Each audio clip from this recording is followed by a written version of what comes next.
নমস্কাৰ সকলোকে। মই আকৌ এযোৰ মেখেলা চাদৰ ডিজাইন আপোনালোকৰ আগত লৈ আহিছোঁ। এইযোৰ কফি কালাৰৰ কটন যোৰা হয়।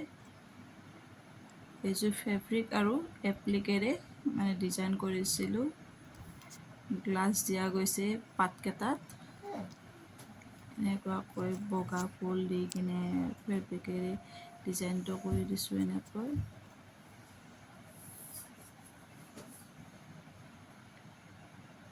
কাপোৰটো কটনৰ হয়। আচলতে এই যোৰাটো মই পূজাৰ আগতে বনোৱা যোৰা হয়। এইখন মেখেলাখন আৰু এইখন চাদৰখন পূজাৰ আগতে বনোৱা যোৰা আছিল মোৰ। ভিডিঅ' কৰি থৈ দিছিলোঁ, কিন্তু ভিডিঅ'টো মই আপোনালোকৰ আগত শ্বেয়াৰহে কৰা নাছিলোঁ। চাদৰখনৰ গোটেই গাতে এনেকুৱাকৈ বুটা দি দিছোঁ।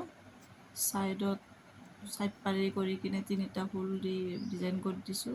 আৰু আঁচলটো এয়া, আঁচলটো এনেকুৱা কৰিছোঁ।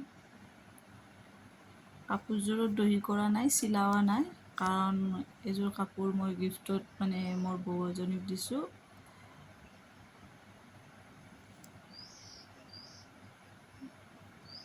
দেখিছেনে ইমান ধুনীয়া হৈছে। ৰিয়েলত বেছি ধুনীয়া লাগে কাপোৰযোৰ।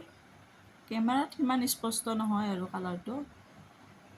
এয়া চাওক গোটেই কাপোৰযোৰৰ ডিজাইন কেনেকুৱা হৈছে জনাব হা। এইখন মেখেলাখন